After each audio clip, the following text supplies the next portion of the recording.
With all of these newcomers in the in-flight entertainment space offering wireless IFE and seat-centric IFE, you might be wondering what stalwarts in the industry like Panasonic Avionics are doing. Well, wonder no more. Panasonic Avionics is coming out fighting and does not intend to give up any major market share.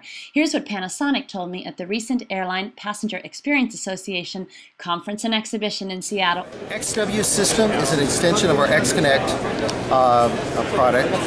It is a capability to put a portal on the passenger device and give the airline an opportunity for a touch point with their customer while they're on the aircraft or off the aircraft. And it's focused on several things. One is delivering services, delivering streamed media to the passenger device, as well as experiences like shopping, travel information, and other things that the airline wants to offer to the customer either on a pay-per-view or pay-per-access or a free Yeah, wow, okay.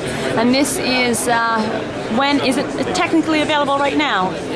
We are talking to a whole series of customers right now. We plan to have formal product release the third calendar quarter of next year, with additional releases following 2013. Okay, I just came from Virgin America, who have selected a Board Connect solution, a wireless IFE solution.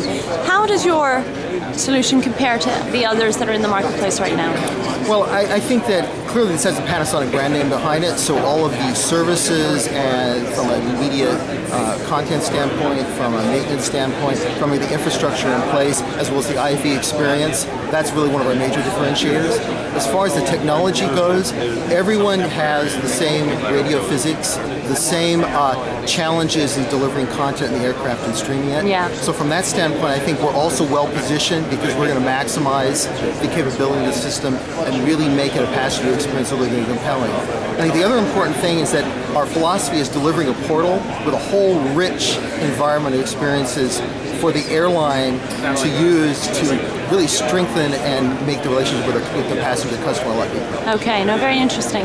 Now, do you envision airlines augmenting their embedded solutions with this wireless? Most certainly. Yeah. Most certainly. So the screen's not going away?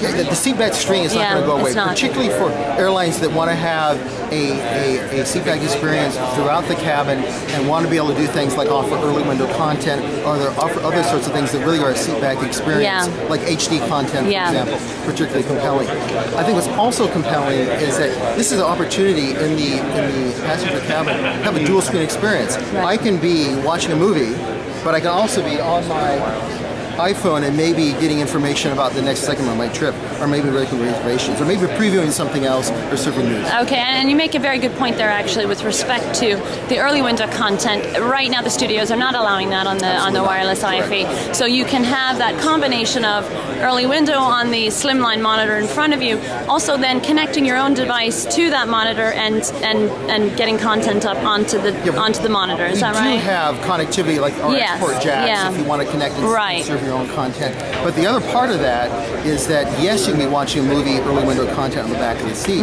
but I can be doing other things wirelessly independent with my iPod, and it's like my experience at home. I've got 2 or 3 screens active at home. Why not have the same thing in the passenger cabin? Obviously this solution gets very, very exciting if you have in-flight high-speed internet combined with it as an offering, the passenger experience overall. But you can also do a standalone. You don't need connectivity clearly, and so you think you'll have a mixture of different kind of airlines that'll do standalone, airlines that will do embedded with this, airlines that'll do the whole shebang with connectivity. I think every carrier has their own unique requirements for their particular passengers, and we're prepared to do everything from a standalone system for, let's say, a narrow-body aircraft flying, a low-cost carrier, everything up to the absolute super premium carriers that want the absolute best possible HD experience in the seat back with wireless connectivity, surfing the net, as well as access and services on the aircraft. Now, one of the interesting things that we've seen happen is GoGo, of course, roll out their solution on American 767s. We've got the Board Connect solution apparently coming to the Condor 767s also in the near term.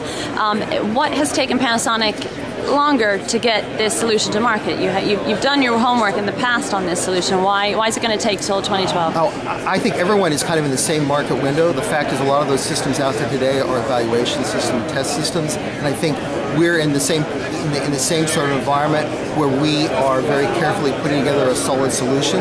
and when our customers get it, they know it's going to work. And it's going to be staged. The capabilities right now are focused on streaming media. We think that's important, but that's not the whole story. Okay. The whole story is the portal. The whole story is the touch point. The whole story is for the airline to be able to have a relationship with a passenger that we're going to enable and just make it a lot richer. And that's where we're headed. And just as a point of clarity, because of some of the things that have bandied about out there, you would envision on an narrow-body aircraft 3 WAPs, and on a long-haul aircraft 5 WAPs. Is that right? 5 or more. And you think that'll provide enough redundancy to give how many passengers ultimately would be able to simultaneously do it? It's not so much the issue of the access points, it's the issue of the available radio channels. And the fact is, the radio standards today on an aircraft and in general will support roughly 6 non-overlapping radio channels. And when you have 6 non-overlapping radio channels, you can have on a narrow-body aircraft, everyone can be connected, doing something, and probably maybe 100 or a few more passengers can actually be streaming movies. That's the environment we envision.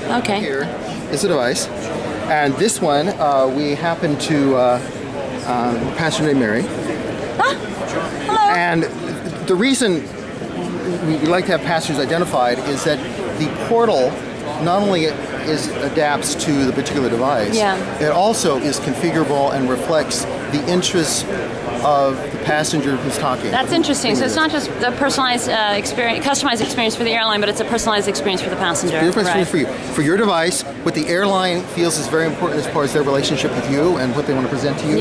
So depending on, for in this particular demo, for example, depending on the type of passenger you are and what your relationship with the airline has been and what your interests have been in the past, what it will suggest movies or content or news or books that are interesting to you. So what? Ad campaigns will be... They'll know I'm a frequent flyer, they'll know my preferences. That's ultimately where you're thinking. If you have the relationship with the airline and you identify that way, yes, you can have that personalized experience. We have it at the web at home, why not on the aircraft? What work needs to be done then with the revenue, with the ticket side of the equation, with distribution? What does that do partnerships need to be made to ensure that that information is able to be available here? Or you mean from a technology standpoint? Or from a technology standpoint, it means that we put in place hardware and software interfaces the facility to the airline infrastructure. And then that's something that can be done, and that's something that we already have done. Does this fall into the global communications suite then, or is this standalone? I mean, when you sell global communications suite with EX Connect, EX Phone, and live TV over IP, we offer X Connect, we offer seatback IFE. This is always an option part of it. So it is one of the suite of products. X Connect, X TV, XW, X Series, Tick the box. X2, X3, XK, whatever it is. This is something in our toolbox to offer to people. And so far, what's the response been? It's very early. It's just Tuesday morning, right? I think. But how much excitement has been generated already about it? Huge amount of excitement. We've got customers, a huge long list of customers that we're talking to about this. And really, it's a matter of what they need, what they near-term need today, and what we're getting ready to deliver to them. It's going to be pretty exciting. And of course, since there's a lot of newcomers in the market, the one message that you guys really do have in your favor is that you've been around for a long time. You intend to stick around in the future, and you're going to be able to support these solutions for many years to come. It's not only that long-term commitment and staying power, but it's also the breadth of what we do. I mean, it's all the services that are required to make something like this happen. It's not just a matter of streaming content. I mean, I think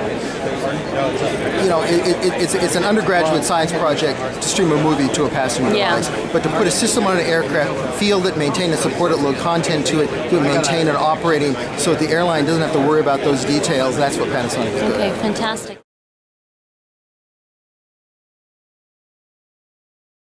It applies universally across our line, whether that is OEM fit with X3, X1, X Lite, all are seat-centric. Now, we make that an option for the customer because there's still an absolute value proposition to server-centric, right? You can talk about the growth path for memory in the seats, but frankly, it's quite expensive. So if you have, for example, 128 gig of content storage in the seat, which is the current standard for most of the portable chips, That's great, but what happens if you want to have a terabyte or 2 terabytes? It's not going to be practically possible in the seat. So what Panasonic has done is that we've looked at this market and we've said we'll have customers that are going to be totally server-centric. They want that total server redundancy. They want massive content libraries. And then at the other end of the spectrum, we'll have the customers that, 64 gigabytes or 128 gigabytes, that's good enough. And our system scales both in the head-end and in the seats to do either one. Okay. So while X Lite does have a specific value proposition, it's not seat-centric. That's across our product line. Okay. Talk to me about weight. Looking at X Lite, right? So let me bring up the next page for you here and give you some other stuff to look at. X Lite addresses the capability afforded to ourselves and any other supplier for what we can do in the retrofit market. So when we talk about OEMs have set designs with set engineering packages that have been type certificated and can be delivered, and more importantly from a manufacturing perspective, it's a repeatable process. Right. So we always approach the OEMs and we say, look, we have this new technology, we have these new architectures, and we'd really like to talk to you about getting them into your production. It's all interesting to them, and at some point they will do that. But in general, architectural changes for the OEMs occur in conjunction with other initiatives that they're doing. So X Lite could immediately go to an OEM if they were willing to do that. But in order to do so, they have to change their engineering packages and get a new type certificate based on that new package. Yes, that we have a server, but in fact we have a value proposition with that allows for much quicker content loading if you're in a seat-centric environment. Because remember, when you're seat-centric, you have to load that content into every single seat. Yeah. So it's, again, very flexible depending on customer requirements. Yeah. The lowest weight configuration then, if an airline goes totally bare bones per seat. So the bare bones is still fully capable. Yeah. Right? What you're really talking about in variability is size of monitor, whether or not you want to have head power, any peripherals, whether or not you're going to have peripherals, and all of those things have a variation in weight. So at our baseline X Lite system, we're at 3.1 pounds for hardware and about 4 pounds, a little over 4 pounds all in for wiring, brackets, bolts, for the whole racks, thing. the whole 9 yards. Okay, so it's super light. Yeah. And really, when you look at the market, obviously a number of solutions, how does it compare? I mean, from what you've been able to see out there and what you're offering here, what would you say are the big advantages to this system? Well, I think one of the clear advantages is our legacy and our longevity in this industry. Certainly we compare favorably to anything that's out there. Do you compare favorably cost-wise? Absolutely. Yeah. I believe that absolutely we compare favorably when you look at the whole value proposition of what we put together in support of our customers and the product that we put in front of their passengers. We have an outstanding solution, and particularly when you start to look at what we've done in development of our software platform, the number of applications we support, the business solutions in terms of revenue generation and cost down and system monitoring, communications. It's a complete and total package. When do you anticipate a customer for this solution? Oh, we're already talking to multiple customers. Yeah. I think it's literally a matter of weeks before Is it really? Oh, wow. And the beauty of X Lite is that really what we're talking about here is the capability to drive multiple rows from a single box. Right. Right. Well, in this case, 2 boxes. So you can look here at the diagram.